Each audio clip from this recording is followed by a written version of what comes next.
মেঘ ৰাশি 21 পৰা 31 মে 2026 এই 10 দিন আপোনাৰ জীৱনত ডিৰেকশ্যন সম্পূৰ্ণ সলনি কৰিব পাৰে। যি কাম বহুদিন ধৰি ৰৈ আছিল সেয়া অকস্মাত আগবাঢ়িব।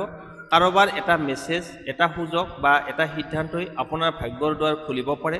কিন্তু সাৱধান, এই সময়ত ইউনিভাৰ্ছে আপোনাক এটা গুপ্ত সংকেত দিব। যদি আপুনি সেই সংকেতটো বুজি নাপায় তেনেহ'লে এটা ডাঙৰ সুযোগ হাতৰ পৰা ওলাই যাব পাৰে।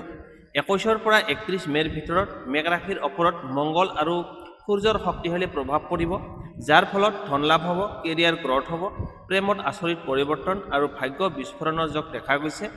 ভিডিঅ'টো শেষলৈকে চাই থাকক, কাৰণ শেষত মই ক'ম কোন দিনটো আপোনাৰ বাবে আটাইতকৈ শুভ আৰু কোনটো ভুল কৰিলে ভাগ্য বন্ধ হৈ যাব পাৰে। আহক তেন্তে আৰম্ভ কৰোঁ। প্ৰথমতে আহিছোঁ ধন সম্পত্তি। মেঘ ৰাশি 21 পৰা 31 মে 2026 এই 10 দিন আপোনাৰ ধন সম্পত্তিৰ ক্ষেত্ৰত বহুত শক্তিশালী দেখা গৈছে। যি টকা বহুদিন ধৰি ক'ৰবাত ফাঁচি আছিল সেই ধন লাহে লাহে আপোনাৰ হাতলৈ আহিবলৈ আৰম্ভ কৰিব। বিশেষকৈ 23 মে'ৰ পিছত হঠাৎ কোনো নতুন ইনকাম চ'ৰ্চ বা লাভৰ সুযোগ আহিব পাৰে। ব্যৱসায় কৰা লোকসকলৰ বাবে এই সময় অত্যন্ত শুভ হ'ব। নতুন ডিল, নতুন গ্ৰাহক বা অনলাইন কামৰ পৰা আনএক্সপেক্টেড লাভ হোৱাৰ যোগ আছে। যদি আপুনি কিবা ইনভেষ্টমেণ্ট কৰাৰ কথা ভাবি আছে তেন্তে ভালদৰে চিন্তা কৰি আগবাঢ়ক, কাৰণ লাভৰ যোগ আছে, কিন্তু খৰধৰ কৰিলে ক্ষতিও হ'ব পাৰে। এই সময়ত এজন পুৰণি মানুহ বা বন্ধুৰ সহায়ত ধনৰ পথ খুলিব পাৰে। কোনোবাই আপোনাক এটা গুপ্ত সুযোগ দিব পাৰে, যিটো প্ৰথমতে আপোনাক সাধাৰণ যেন লাগিলেও পিছত ডাঙৰ লাভ দিব। 25 মে'ৰ পৰা 28 মে'ৰ ভিতৰত হঠাৎ টকা লাভ, গিফ্ট, বোনাছ বা ফেমিলিৰ পৰা আৰ্থিক সহায় পোৱাৰ সম্ভাৱনা দেখা গৈছে। কিন্তু একে সময়তে আননেচেচাৰী খৰচো বৃদ্ধি পাব পাৰে। বিশেষকৈ শ্ব' বা ইম'চনেল শ্বপিঙৰ পৰা দূৰত থাকিব লাগে। যদি আপুনি চাকৰিৰ অপেক্ষাত আছে তেন্তে এই সময়টো ইণ্টাৰভিউ বা নতুন কামৰ অফাৰ অহাৰ শক্তিশালী যোগ আছে। কেৰিয়াৰ আৰু ফাইনেন্স দুয়োটাই একেলগে উন্নতি কৰাৰ সংকেত ইউনিভাৰ্ছে দিছে। বিশেষ প্ৰতিকাৰ: মঙলবাৰে হনুমানজীৰ নাম লৈ ৰঙা ফুল অৰ্পণ কৰক আৰু মানিবেগত এটা ৰঙা কাপোৰৰ টুকুৰা ৰাখিলে ধন আকৰ্ষণ বৃদ্ধি পাব বুলি বিশ্বাস কৰা হয়। তাৰপিছত হৈছে আপোনাৰ প্ৰেম আৰু দাম্পত্য জীৱন। এই 10 দিন মেঘ ৰাশিৰ প্ৰেম আৰু দাম্পত্য জীৱনত কেনেকুৱা পৰিস্থিতি থাকিব জানো আহক। মেঘ ৰাশিৰ হৃদয়ত এই সময়ত বহুত গভীৰ অনুভৱ জাগিব, যাক আপুনি মনৰ ভিতৰত লুকাই ৰাখিছিল। সেই অনুভূতি এতিয়া বাহিৰলৈ আহিব পাৰে। ইউনিভাৰ্ছে আপোনাৰ প্ৰেম জীৱনত এটা ডাঙৰ পৰিৱৰ্তনৰ সংকেত দিছে। যিসকল ছিংগেল আছে তেওঁলোকৰ জীৱনত অকস্মাত এজন বিশেষ মানুহ প্ৰৱেশ কৰিব পাৰে। সেই মানুহজন প্ৰথমতে সাধাৰণতে ফ্ৰেণ্ড বা পৰিচিত যেন লাগিব, কিন্তু লাহে লাহে হৃদয়ৰ বহুত ওচৰ হৈ পৰিব পাৰে। বিশেষকৈ 24 মে'ৰ পিছত মেছেজ, কল বা ছ'চিয়েল মিডিয়াৰ কানেকশ্যনৰ যোগ অত্যন্ত শক্তিশালী হ'ব। যিসকল অলৰেডি ৰিলেশ্যনশ্বিপত আছে তেওঁলোকৰ মাজত থকা ভুল বুজাবুজি লাহে লাহে শেষ হ'ব। পাৰ্টনাৰৰ পৰা কেয়াৰ আৰু ছাপৰ্ট বাঢ়িব, কিন্তু এটা কথা মনত ৰাখিব, অহংকাৰ আৰু ৰাগ এই সময়ত সম্পৰ্ক নষ্ট কৰিব পাৰে। সৰু কথাত অভাৰ ৰিয়েক্ট কৰিলে দূৰত্ব সৃষ্টি হ'ব পাৰে। বিবাহিত লোকসকলৰ বাবে এই সময়টো ইম'চনেল বণ্ডিং বহুত শক্তিশালী হ'ব। পাৰ্টনাৰৰ সৈতে ফিউচাৰ প্লানিং, ঘূৰিবলৈ যোৱা বা একেলগে নতুন সিদ্ধান্ত লোৱাৰ যোগ দেখা গৈছে। ফেমিলিৰ পৰা সুখবৰ পোৱাৰ সম্ভাৱনাও আছে। এই 10 দিনত এজন পুৰণি প্ৰেম বা এক্স আকৌ যোগাযোগ কৰিব পাৰে। কিন্তু ইউনিভাৰ্ছে কৈছে অতীতলৈ উভতি যোৱাৰ আগতে হৃদয়তকৈ মগজুত বেছি গুৰুত্ব দিয়ক। শুভ সংকেত: যদি এই সময়ত একেৰাহে 111 বা 222 সংখ্যাটো দেখা পাই থাকে তেন্তে সেয়া আপোনাৰ প্ৰেম জীৱনত নতুন আৰম্ভণিৰ সংকেত হ'ব পাৰে। বিশেষ প্ৰতিকাৰ: প্ৰেমৰ ক্ষেত্ৰত শুক্ৰবাৰে বগা সুগন্ধি ফুল ভগৱানক অৰ্পণ কৰক আৰু হৃদয়ৰ পৰা এজন মানুহৰ ভাল কামনা কৰিলে ৰিলেশ্যনশ্বিপ আৰু পজিটিভ এনাৰ্জি বৃদ্ধি পাব। এতিয়া হৈছে আপোনাৰ কৰ্মজীৱন মানে কেৰিয়াৰ।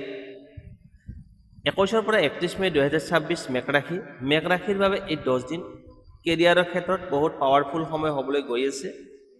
যি কাম বা লক্ষ্যৰ বাবে আপুনি বহুদিন ধৰি চেষ্টা কৰি আছিল তাৰ ফল এতিয়া লাহে লাহে দেখা যাব আৰম্ভ কৰিব।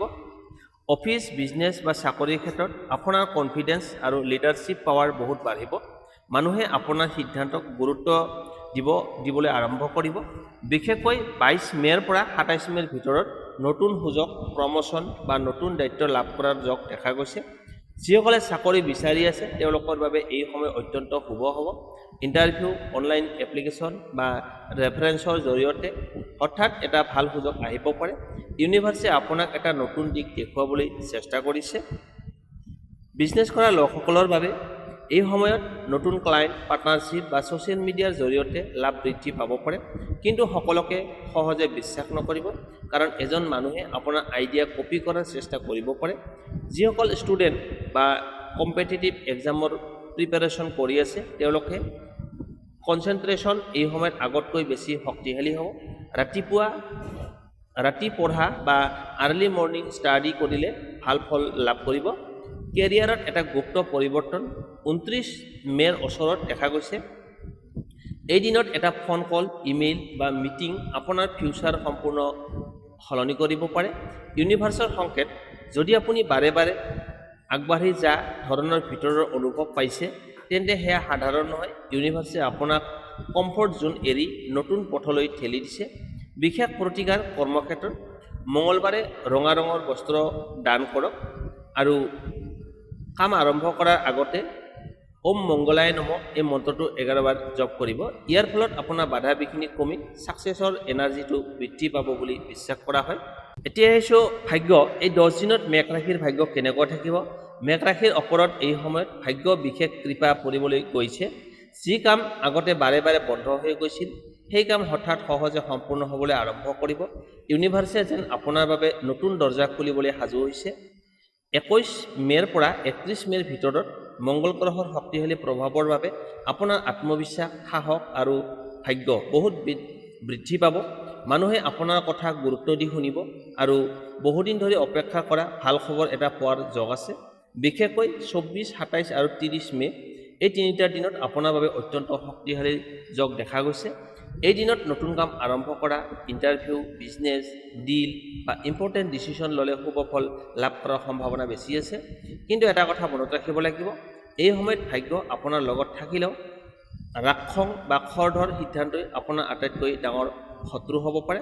এটা ভুল সিদ্ধান্তই ভাল সুযোগ নষ্ট কৰিব পাৰে।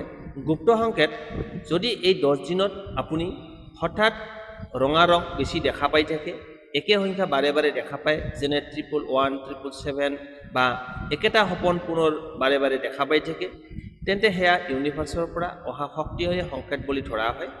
ভাগ্যৰ ক্ষেত্ৰত এজন বয়োজ্যেষ্ঠ মানুহৰ আশীৰ্বাদ বহুত কামত আহিব। মাক দেউতাক বা গৃহস্থৰ বয়োজ্যেষ্ঠ লোকৰ আশীৰ্বাদ লৈ কাম আৰম্ভ কৰিলে সফলতা বেছি পোৱা যাব।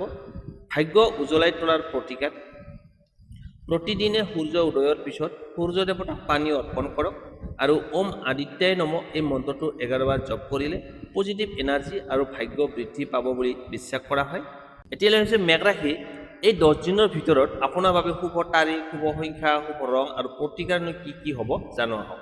শুভ তাৰিখ 22 মে', 24 মে', 27 মে' আৰু 30 মে'। এই দিনবোৰত নতুন কাম আৰম্ভ, ইণ্টাৰভিউ, ইম্পৰ্টেণ্ট মিটিং, প্ৰপ'জেল বা ইনভেষ্টমেণ্ট কৰিলে শুভ ফল লাভ কৰাৰ যোগ বেছি আছে। শুভ সংখ্যা 1, 3, 9, 11, 2 এই সংখ্যাবোৰ এই সময়ত আপোনাৰ লাক এনাৰ্জি বঢ়াব পাৰে। বিশেষকৈ 9 আৰু 11 এই সংখ্যাটোৱে ছাডেন ছাকচেছৰ সংকেত দিছে। শুভ ৰং ৰঙা, কমলা আৰু সোণালী।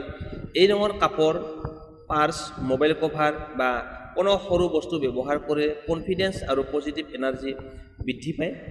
সাৱধান থাকিবলগীয়া দিন 26 মে'। এই দিনটোত খৰধৰ কৰি সিদ্ধান্ত নল'ব। কাৰোবাৰ কথাত ইম'চনেল হৈ ৰিয়েকশ্যন দিলে সমস্যা বৃদ্ধি পাব পাৰে। ইউনিভাৰ্চৰ গুপ্ত সংকেত: যদি এই সময়ত আপুনি পখিলা বা চাকি দেখা পায়, জ্বলি থকা চাকি দেখা পায়, নাইবা 11টা 11 সময় বাৰে বাৰে দেখা পাই থাকে, তেন্তে সেয়া আপোনাৰ জীৱনৰ নতুন আৰম্ভণি আৰু ভাগ্য খোলাৰ সংকেত বুলি ধৰা হয়। বিশেষ শক্তিশালী প্ৰতিকাৰ: মঙলবাৰে হনুমান চালিচা পাঠ কৰক আৰু এটা ৰঙা সূতা হাতত বান্ধক। ইয়াৰ ফলত আপোনাৰ নজৰদক বাধা আৰু নিগেটিভ এনাৰ্জি কমিব। ভাগ্য আৰু সাহস বৃদ্ধি পাব বুলি বিশ্বাস কৰা হয়।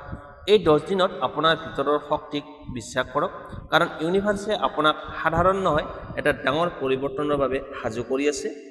তেনেহ'লে মেষ ৰাশিৰ জাতক জাতিকাসকল 21 পৰা 31 মে' এই সময় আপোনাৰ বাবে সাধাৰণ নহয়। এই 10 দিনত ভাগ্য, প্ৰেম, টকা পইচা, কৰ্মজীৱন সকলো ক্ষেত্ৰতেই ডাঙৰ পৰিৱৰ্তনৰ সংকেত দেখা গৈছে।